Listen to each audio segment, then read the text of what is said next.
Fala galera, vamos então a mais uma discussão sobre Alien Earth. E nesse vídeo aqui, vamos falar sobre, 7 pontos definitivos para o futuro da franquia de Alien enquanto série de TV, ou seja, enquanto Alien Earth.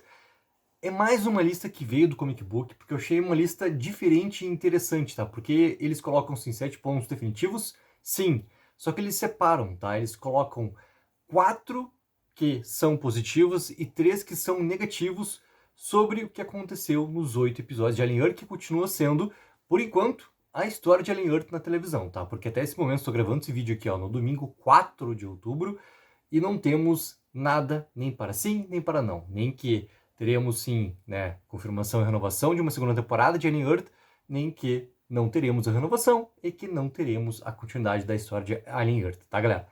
Primeiro ponto da lista aqui, eles colocam aqui, que é um ponto melhorado, tá? Eles colocam como 7º na lista. Alien Earth incorporou mais monstros, as espécies alienígenas, e mais máquinas, tá? O que eles querem falar com isso? Obviamente que os xenomorfos não são mais a única, né, obsessão da franquia Alien, que agora a gente tem, né, os outros espécimes ali também apresentados. Esse ponto, galera, dos espécimes, tá? Eu gostei bastante. E principalmente, óbvio, o que teve mais destaque ao lado do xenomorfo é o Teósteros. E o Teósteros é um personagem que pode entregar muito mais. Porque o que foi colocado para ele nessa primeira temporada também sugere que ele vai ter mais espaço com o prosseguimento dessa história. E eu quero muito ver, por mais que ele esteja, é algo que eu venho falando desde a crítica, tá? Do 7º episódio, quando teve o momento do Cavalier em frente ao Teósteros, falando que queria conversar com ele ali, sobre quem poderia ser realmente, né, quem seria a pessoa que iria receber de presente o Teósteros, que na verdade o Teósteros iria realmente ter interesse, já que a palavra é interesse, né, em dominar o Cavalier. Eu ainda quero ver isso acontecendo. Primeiro essa conversa e, posteriormente, o Teósteros, sim, tendo controle sobre o Cavalier para ver o que pode acontecer com esse personagem. Ou seja, os espécimes que chegam junto da Maginot, chegam à Terra e chegam consequentemente a Alien Earth, eu gosto muito, né, desses adendos que aconteceram. O segundo ponto que eles colocam, tá, também como positivo aqui dentro desse 7º detalhe, é realmente sobre a questão do ciborgue, por exemplo. A gente tem o Morrow. E o Morrow, ele é um personagem, que também ele teve um grande destaque na temporada. Talvez o seu final, ele é um final menor do que poderia acontecer com ele, tá? Ele fica com um aspecto bem definitivo com o que acontece com ele no 7º episódio. Ou seja, o 8º ele fica basicamente preso, ele tem algumas coisas que ele vai tentando fazer até o momento onde o que se prevalece é o novo topo da cadeia alimentar, que é a questão dos híbridos comandados pelo Andy, no controle de tudo que acontece na Terra do Nuka. Mas é um personagem que pode sim também ter algo a mais, e eu gosto do que aconteceu com ele.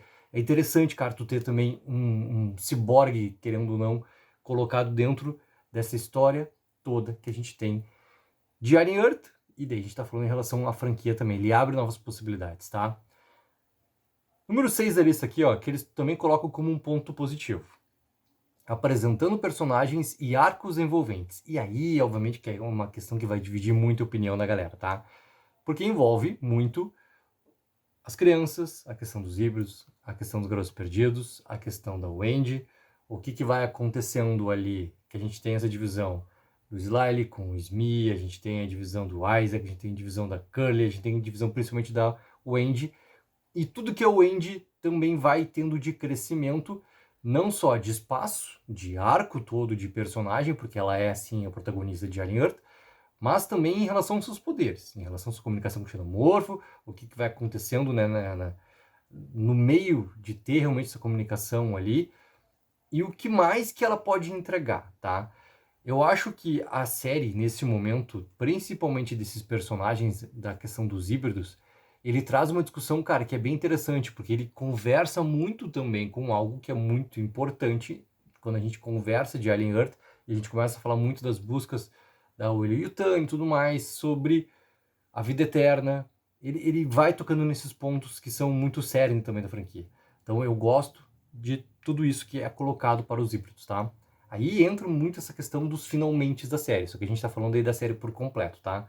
Em segundo, cara, eles colocam aqui também nesse ponto a questão do Kirsch.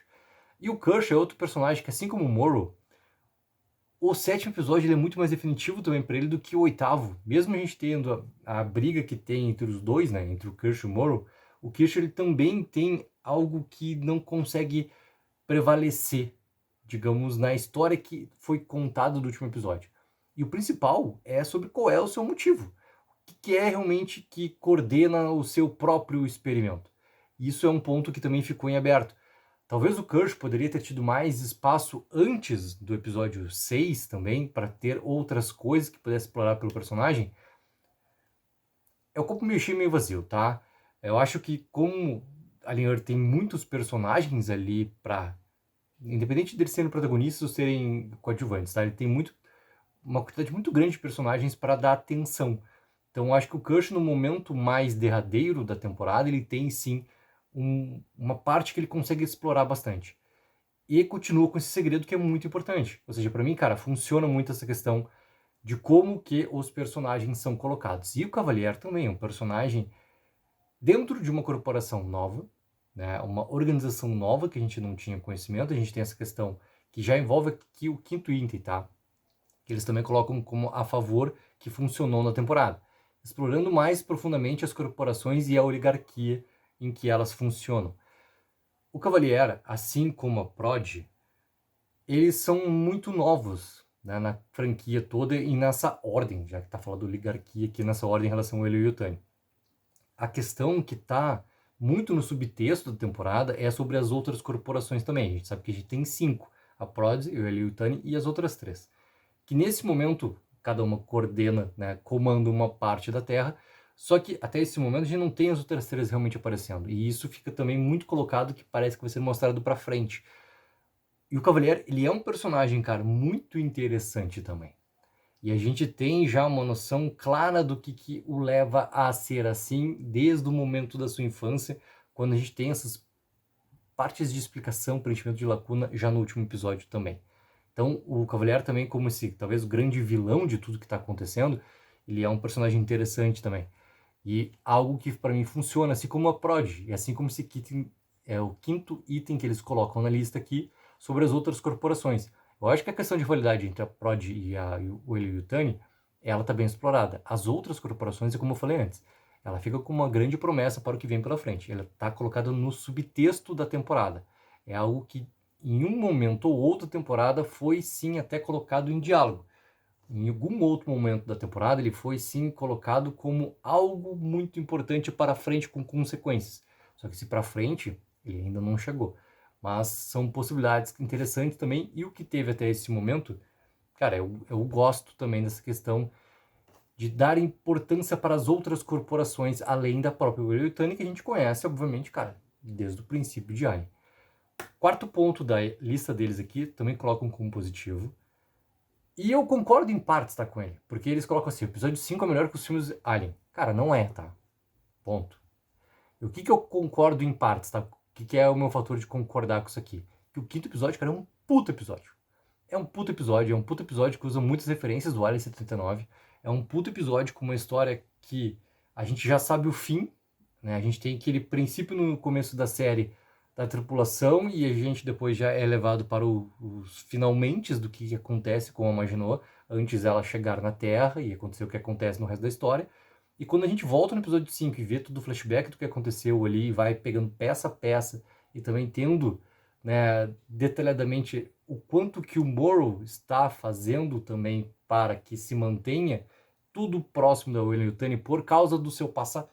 Cara, o episódio 5 ele é um baita episódio, ele é um puto episódio, como eu falei antes. Melhor que os filmes?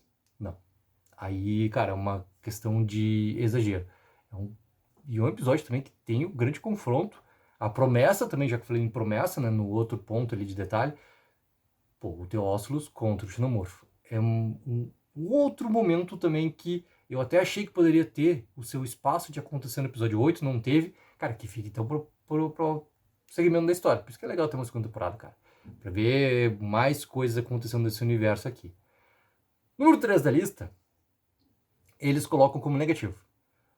Representando a Terra em uma capacidade extremamente limitada. Aqui, cara, é algo que faz muito uma relação com o orçamento da temporada. Abranger tudo que eu acredito que tem que abranger no que vem pela frente da história, talvez isso seja também um ponto a ser considerado por que está demorando tanto para te ter uma confirmação ou não, né, de uma renovação. O orçamento, para ele se manter o mesmo, tu sabe que tu tem que trabalhar com a escala maior, que tu tá trabalhando dentro da ilha, e dentro da ilha, com poucas cenas externas e muitas cenas internas, que ok, tudo resolve tudo por uma ambientação, é cenário, é set, é cenário. Só que para ti ir para externa, né, além da ilha colocada ali, tu precisa realmente ter um orçamento maior, porque o pouco que a gente tem lá, né, da Maginot, por exemplo, na cidade, no prédio, nos primeiros 2 episódios ali, ele tá bem contido também, porque tu trabalha junto com o teu orçamento disponível, e tudo isso gravar, né, em ambientes externos, tu vai também aumentando, né, a necessidade que tu tem realmente de um orçamento. Independente dessa questão realmente de produção, que envolve a questão do executar, cara, vamos partir para a parte prática, tá? Essa preocupação não é minha nem de nenhum de vocês que está vendo esse vídeo aqui. A preocupação é deles. Eles têm que resolver isso. A história necessita, sim, que se saia dessa escala estabelecida em 8 episódios, com alguns detalhes da cidade, e dentro da cidade ali uma coisa bem específica acontecendo. O grosso da história é set, é realmente cenário, com partes onde eles vão realmente para esse ambiente externo, que é a ilha. A série também precisa ter uma escala maior e precisa também levar esses personagens, cara, para outros lugares também. E como o exército da Weyland está já, novamente, né, chegando com mais uma guarnição, digamos assim, na Ilha da Prod, já tem ali endereçado alguma coisa de um caminho de volta. Então é necessário que essa série consiga, na sua segunda temporada, aumentar a sua escala. Ela precisa conseguir sair dessa, literalmente, não é prisão, tá? A palavra certa não é prisão, mas de algo que a deixa com um limite tão claro de quanto que ela pode ir nessa questão toda de escala. Já que a gente trouxe essa história até a Terra, então você aproveite também mais do ambiente todo disponível, né? E que tu leve também esses perigos todos para a gravidade que tem nesse ambiente todo. É interessante que isso realmente aconteça em algum momento de Alien Earth, tá? Que não se continue a história especificamente dentro da Terra no Nunca. Que ela vai começar a segunda temporada ali, cara, isso é óbvio, mas que vá para outro lugar. Até porque o Noah Halen falou um detalhe, né? Que para ele, o primeiro episódio de uma continuação de uma segunda temporada é 10 minutos pós o que a gente vê, né, a Wendy falando que agora nós mandamos. Então tem esse ponto. Segunda lista, tá? Eles colocam também como negativo que Alien Earth bagunça a continuidade e a linha do tempo da franquia Alien. Eu já fiz um vídeo aqui sobre a questão do cânone, não cânone, sobre como que funciona. Ele não tem uma real ligação com o cânone da franquia Alien, mesmo se posicionando 2 anos antes dos eventos que começam, né, a ser vistos em Alien 79. Então, essa discussão, cara, é complicada, porque daí tu tem que considerar algo contra o que está falado. Se está falado que não tem uma ligação com o cânone, então não tem. Então, além do tempo dentro da série e os outros elementos, eles são usados apenas como uma questão para contar a história aqui. Ele não tem um envolvimento assim tão grande. Então é complicado. Se tivesse tudo realmente em consideração, eu acho que um ponto primordial sobre híbridos, sobre ciborgues, sobre prod, sobre o Cavalier, sobre o Weyland já saber do xenomorfo, essas questões todas aí seriam um grandíssimo problema, porque tu teria que explicar tudo isso, explicar muito bem por causa da ligação da história que vem depois. Inclusive colocar uma coisa que é importantíssima aqui, tá? A relação da nossa Ripley, que querendo ou não tem como fugir, cara. Se tu tá trazendo a história para antes de tudo e tão próximo de quando se conta a história de 79, né, do Alien de 79, tu tem que tocar na Ripley, porque ela é o coração pulsante de Alien. Então não tem como tu fugir disso. Aí que tá. Então é difícil, cara, tu colocar isso aqui como algo positivo ou negativo. Se no seu princípio ela já não se trata de algo que tá pegando o cânone e usando para contar essa história. Ela tá usando algumas coisas como referência para contar essa história. E aí a discussão é outra. Mas é óbvio, galera. Coloquem nos comentários a opinião de vocês. Número 1 da lista e eles colocam tratar os xenomorfos como uma reflexão tardia. E essa reflexão tardia, o que ela quer dizer, tá? Mesmo com as novas espécies de Alien Earth, e que sejam um dos maiores pontos fortes da série, a marginalização dos xenomorfos é um grande erro. A criatura icônica de Alien faz apenas aparições esparsas, estourando o peito e abrindo caminho para algumas mortes após o acidente. No episódio de flashback e no final da primeira temporada de Alien Earth. Na maioria das vezes, os xenomorfos parecem uma reflexão tardia. A série prioriza outros monstros, né? Eles até colocam assim, uma clara predileção pelo Teócilos, para expandir a variedade de formas de vida do universo, mas não faz quase nada pelo desenvolvimento do xenomorfo. Nunca é explicado como o Andy pode se comunicar com eles, e não tem nenhuma elaboração sobre a origem ou significado do xenomorfo para o Weyland-Yutani. Isso aqui conversa com o Canon, tá? Infelizmente, a incorporação de novos monstros em Alien Earth tem o custo de reduzir o xenomorfo a um papel de participação especial decepcionante. Aqui, galera, para mim o xenomorfo ele nunca vai deixar de ser o principal vilão quando a gente está falando das espécimes todas dentro da franquia Alien. Ele nunca vai deixar de ser, ele continua sendo. O que aconteceu para mim, talvez de mais sério na questão do xenomorfo na história, é eles estarem nesse controle, por causa dessa comunicação toda que tem da Wendy, mas eles estarem no controle do comando da Wendy. Se não for achado um ponto muito importante e rápido no que vem pela frente da história de Alien Earth, caso ela aconteça, para fazer a ruptura disso, até que ponto isso pode realmente ser benéfico para a franquia Alien, tu ter alguém controlando os xenomorfos que são predadores e, sabe, o quanto que tu perde força nesse grande vilão todo construído desse 19. Então tu tem que achar esse ponto de ruptura muito rápido, assim. E também, eu acho que a explicação, né, de ter essa comunicação entre eles, eu acho que também é algo que precisa ser explicado. Talvez seja algo que para frente também vai ser colocado alguma explicação. Independente de ser ou não ser explicado, o ponto de ruptura tem que ser achado. Porque tu precisa cuidar muito também de qual é o limite da Wendy, e algo tem que ser feito para ter um limite para a Wendy, para que não tenha, basicamente, como está colocado, a posição dela no episódio 8, não tem nada ou alguém que consiga rivalizar com ela. E isso é um perigo muito grande para essa continuidade da história, porque a gente está falando apenas de 8 horas da história de Alien Earth. Se a gente tiver mais 8 horas para frente, essas 8 horas, então, qual seria o limite? Tu não tem um limite, entendeu? Ela está em pura expansão, nem ela mesma sabe qual é o seu limite. Tu tem que achar um ponto de ruptura no meio de tudo isso. Então, galera, essa aqui é a lista do Comic Book sobre 7 pontos definitivos sobre o futuro da franquia Alien, com base no que aconteceu nesses 8 episódios de Alien Earth. Repetindo, até esse momento, são os 8 pontos que a gente pode falar sobre algo que não tem uma confirmação ou não de renovação para uma segunda temporada.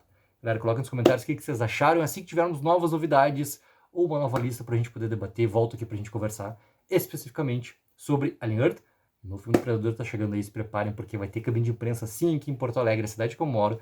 E teremos vídeo completo aqui, sem spoilers, com spoilers, o trabalho completo. Tech 04, viva o sonho aqui.